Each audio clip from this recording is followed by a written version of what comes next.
chaque personne que tu rencontres pouvait t'apprendre quelque chose, même celle que tu sous-estimes. Ralph Waldo Emerson disait « Tout homme est supérieur en quelque manière et je m'instruis auprès de lui ». Quand on entend cette phrase, on peut se dire « Oui, mais concrètement, ça veut dire quoi ?» Prenons un exemple simple, le scratch. Celui qu'on utilise sur les vêtements ou les chaussures. Il a été inventé en observant un simple fruit, la bardane.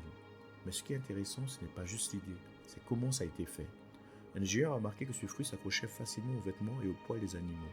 Il a observé de près, au microscope, et il a découvert que le fruit avait des petits crochets qui s'accrochaient partout. Résultat, il a reproduit ce système pour créer le scratch. Donc ici, on apprend quoi? Que même la nature peut nous enseigner quelque chose. D'ailleurs, je donne 2 autres exemples de biomimétisme dans une autre vidéo avec le moustique et le requin. Vous pouvez les voir dans la playlist dédiée à l'alchimiste Paulo Coelho. Mais ce n'est pas tout, ça marche aussi avec les gens. Par exemple, tu peux apprendre d'un collègue plus organisé que toi, d'un enfant qui pose des questions simples mais puissantes, ou même de quelqu'un que tu n'apprécies pas. Une étude du MIT montre que les groupes peuvent être plus intelligents qu'un individu seul, même très intelligent. Ce qui compte, ce n'est pas le QI d'une personne, mais l'écoute, la coopération, la diversité de points de vue. Donc on comprend bien que le savoir est en chacun, mais il se révèle surtout quand on se connecte aux autres. Parce que chacun voit le monde différemment, et parfois une simple discussion peut ouvrir une nouvelle manière de penser. Moi, ça m'est déjà arrivé en écoutant quelqu'un parler de son pays, d'apprendre énormément de choses. Et c'est ça le message d'Emerson.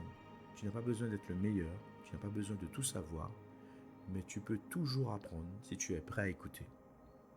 Selon moi, on apprend toujours d'autrui. Quand j'écris mes romans, il n'est pas rare que les comportements de mes personnages viennent de personnes qui existent réellement. Mais pour éviter tout problème, comme l'explique Stephen King dans son livre L'écriture en mémoire d'un métier, je change leur morphologie. Quand je suis invité à un dîner, par exemple, ou ailleurs, j'observe, je regarde les gestes, j'écoute avec beaucoup d'attention les autres invités. Un jour, lors d'un repas avec un groupe d'amis, un d'eux m'a posé une question. Est-ce que ça t'est déjà arrivé de mettre une connaissance dans un de tes livres? J'ai répondu bien sûr que oui, plusieurs fois même. Il a marqué un silence, puis il a dit ça veut dire que nous pourrions y être aussi? Je lui ai répondu exactement. Et avec mon côté taquin, j'ai ajouté peut-être que certains d'entre vous sont déjà dans mes livres, ou feront partie des prochains. Je ne sais pas si c'était ma réponse ou il s'attendait à autre chose. Je viens de parler de personnages de mes livres, mais revenons à cette phrase de Ralph Waldo Emerson. Tout homme est supérieur en quelque manière et je m'instruis auprès de lui.